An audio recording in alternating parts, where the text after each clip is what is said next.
I'm super excited to be here and introduce our next speaker.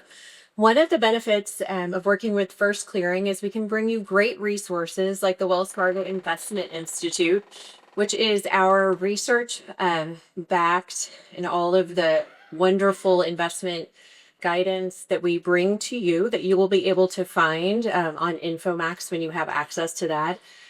So today we have Austin Pickle, who is with us. He's a senior wealth investment strategist from the Wells Fargo Investment Institute. And Austin is focused on delivering the highest quality investment expertise and advice to help investors manage risk and succeed financially. In his role, Austin develops equity strategy, researches timely investment topics, and produces market topics and produces market updates that deliver advice to help investors meet their long-term financial goals. Austin has been featured as a quoted expert in various media outlets, including Reuters, CNBC, and Bloomberg. And I know there hasn't been anything going on with the markets lately. So we're super excited to bring Austin. He's got lots of timely topics to deliver to you. So please welcome Austin to the stage.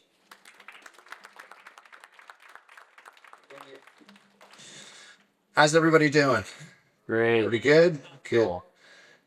Let me let's see if I can get this to work. So like Leanne said, I am part of the Investment Institute, and I'm always curious, how many in this room are familiar with the Investment Institute and what we do? Anybody? One person. Okay, so we've got some work to do. So we're the research arm of Wells Fargo. So we develop strategy, write a ton of reports. We manage Wells Fargo's discretionary portfolios, but we also provide guidance for self-directed clients and advisors. If you're not familiar with my name, please go to Infomax, like Leanne said. It's on a lot of reports. We try to provide timely guidance, our thinking.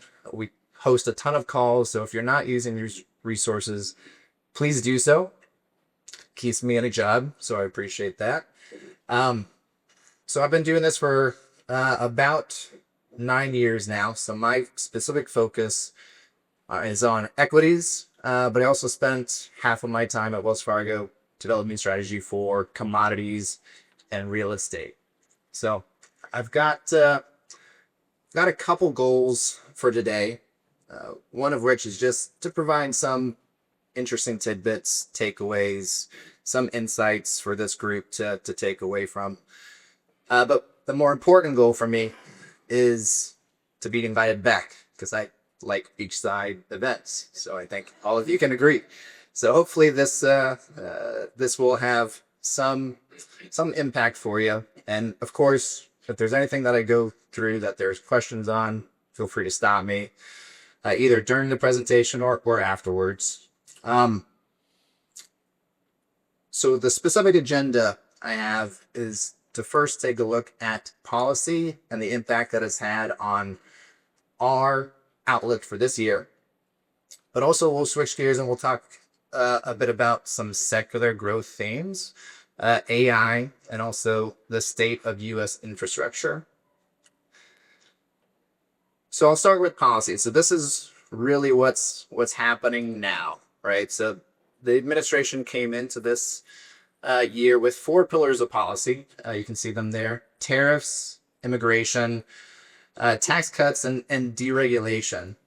Now, I want to start with a word of caution with investing solely on policy, right? So headlines also often elicit some reactions. You get clients calling in and say, all right, this policy says X, let's go ahead and invest. You just take a step back. And I'm going to illustrate my point with a couple examples, couple questions for you. First being, we all know that President Trump is commonly thought of as friendly to the oil and gas industry, right? Does anybody know the worst performing S&P 500 sector during his first term? And this is where you shout out an answer if you know it. Energy, right? And it wasn't even close. Like the S&P 500 was up 90% during his term. Energy was down 30%. So another example, former President Biden essentially thought of as the opposite, right? So unfriendly to the oil and gas industry, but friendly to the clean energy industry.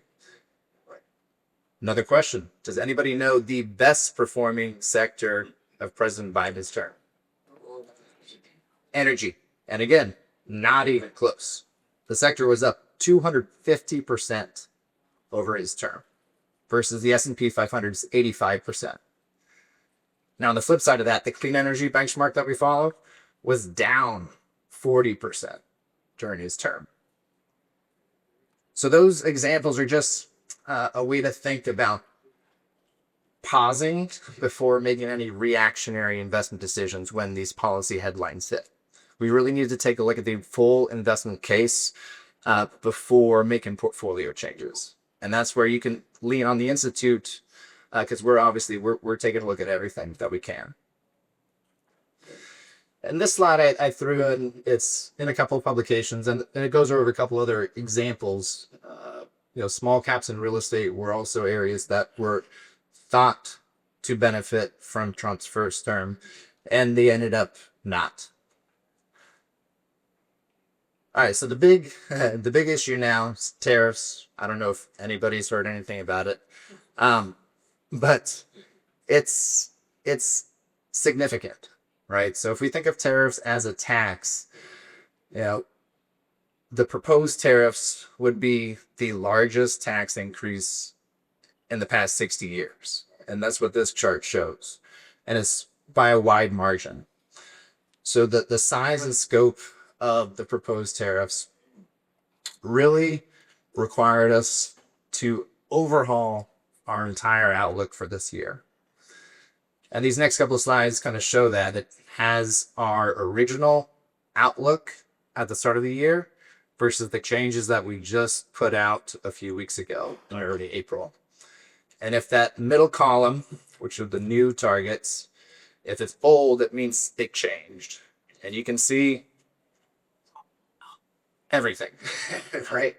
Everything changed. So if we talk about this in bold strokes and not focusing on any of the individual numbers or the details, we lowered economic growth targets, and that just filters down to everything else. So we lowered stock price targets, earnings targets, lowered yield targets, lowered commodity targets. Really, the only things that we increased were our expectations for inflation for this year and also our gold price target. Everything else down. So when we talk about the big picture here, we want to have a few key takeaways. One is that even though that we've lowered our economic target, we do not expect a recession, right? We are projecting still positive growth on average for this year, and the risks have risen. So the recession risk is significant, but it is not our base case. So we expect deals to be done on the tariff front. We expect the embedded strengths of this economy to really keep the economy afloat. So those embedded strengths are a resilient consumer, still positive real wage growth, a solid job market. And we expect after this initial kind of uncertainty phase for those embedded strengths to really keep the economy afloat and push it forward.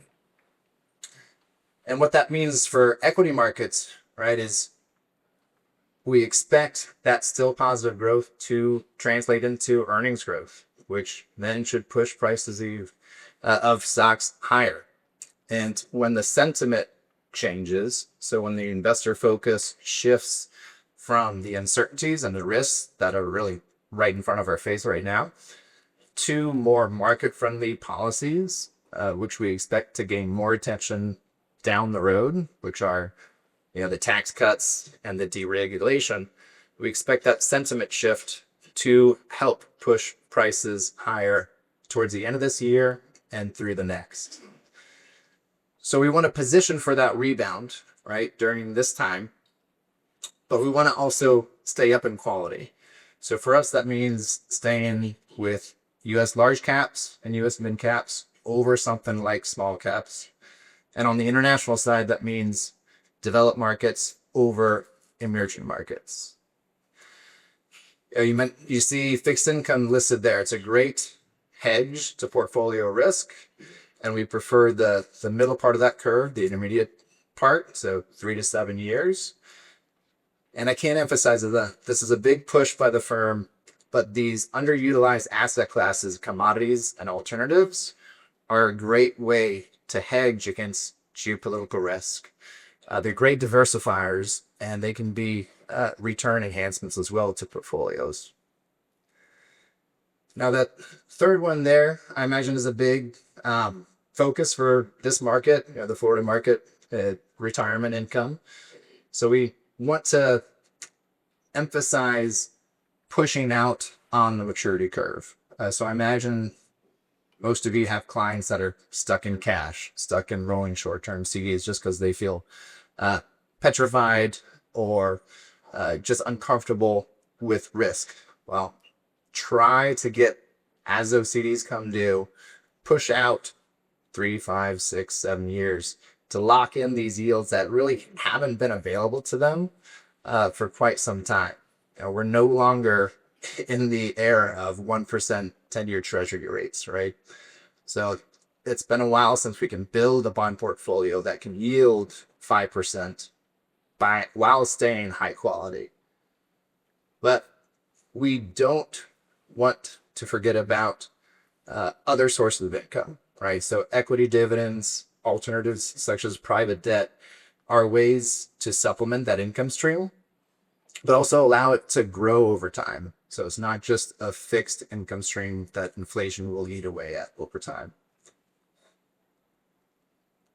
So this last takeaway is an emphasis for the Institute to try to communicate, to try to calm advisors, to try to calm investors and clients, and is to keep extreme risks in perspective. And what this chart does is it zooms out on the S&P 500, and it shows that even the largest drawdowns, the biggest bear markets in its history, have tended to be just short-term speed bumps on the path higher. Now, the pushback that I get from this chart every once in a while is that, yeah, well, that's a 100-year chart, right? What client has a 100-year time horizon? And that's valid. That's absolutely valid. So I created this table. You asked an analytical guy to come to an event. There's going to be data tables. I'm sorry. But this zooms in on the worst drawdowns in modern market history that reached 18% or more. And it measures from when that drawdown first touched the 18% down, it measures short-term forward returns, 6, 12, 18 months after that point. And you can see there that overwhelmingly, the forward returns from that moment are positive. And for those of you who don't know, the S&P did hit 18% down early this month. So this is relevant today. And if you focus on kind of the far right column, that 18-month return window, that's kind of the far end of our tackable time frame that we consider shorter term.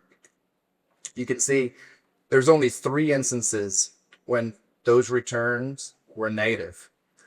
The 1973, 2001, 2008 drawdowns.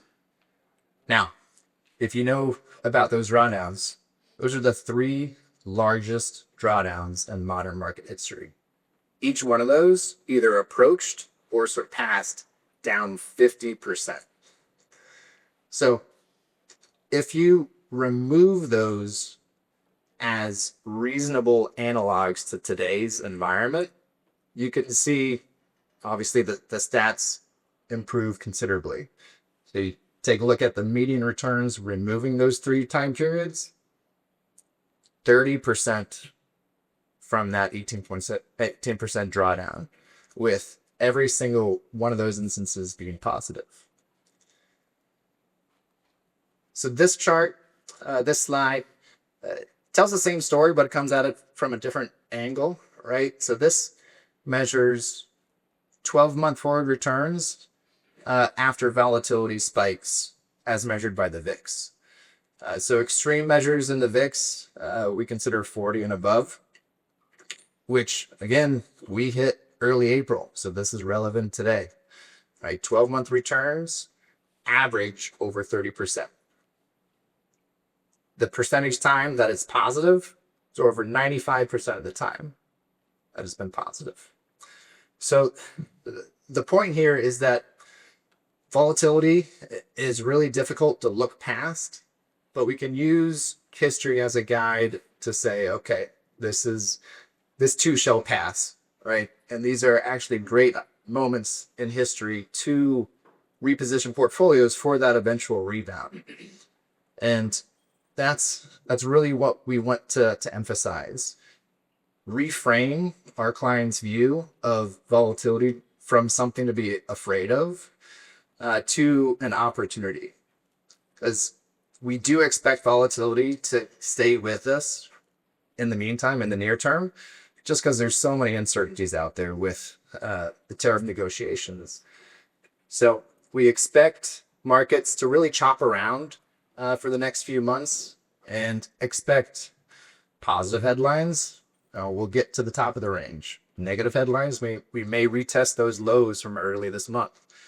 But you can take action to take advantage of those swings. If we get to the top end of the range, as we just were recently before today, those are great opportunities to trim areas that your clients may be more overexposed to, especially low quality areas like small caps or emerging markets.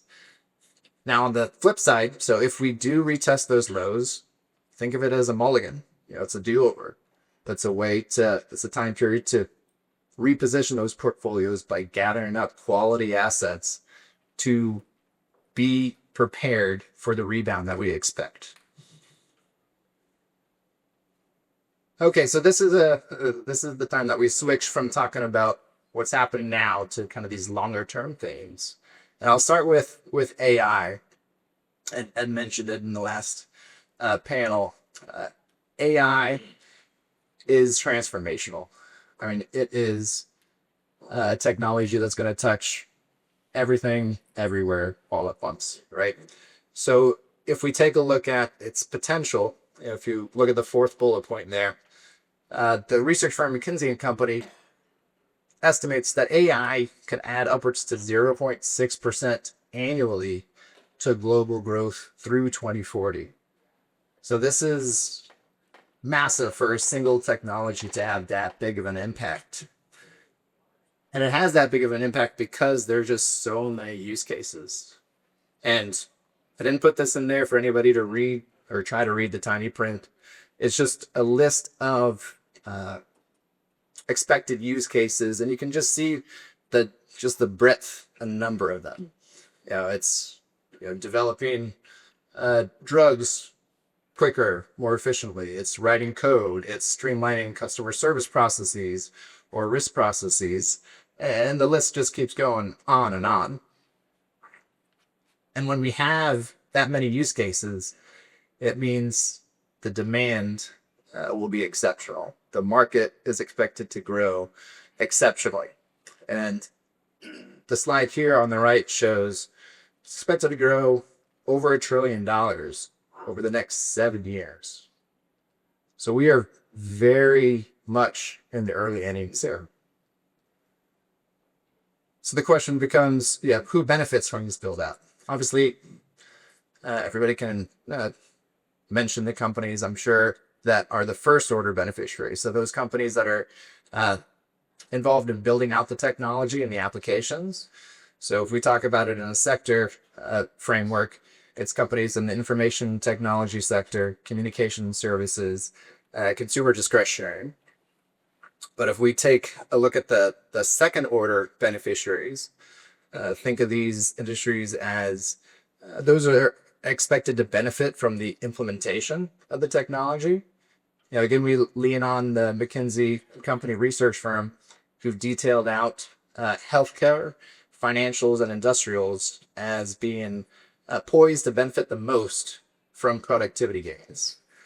But keep in mind, this is just this is relative impact, right? This is expected to hit everyone. But it does have some challenges, right? The primary one being just the amount of power AI data centers take.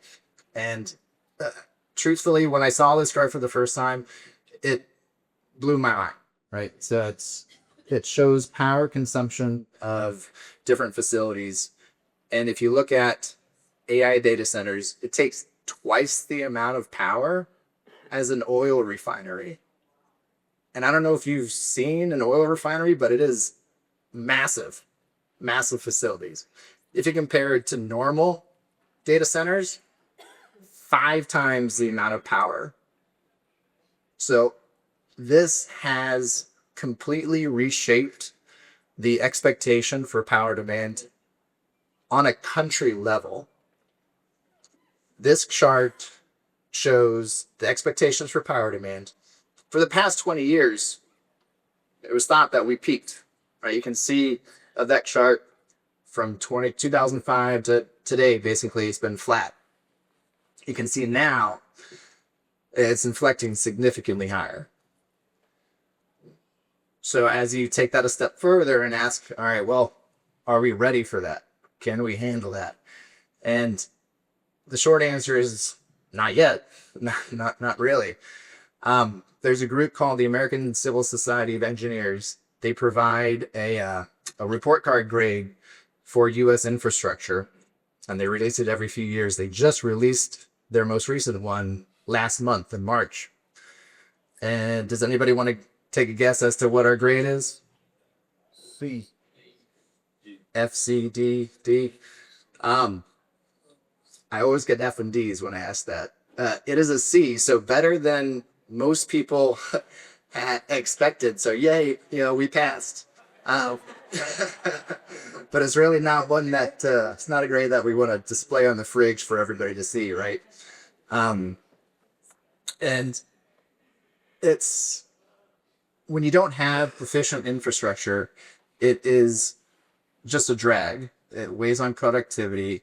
It's running with the parachute on. It's sanding the gears at the gears. It's whatever metaphor you want to use to indicate just a weight to your potential. And you can see some specific examples on that slide.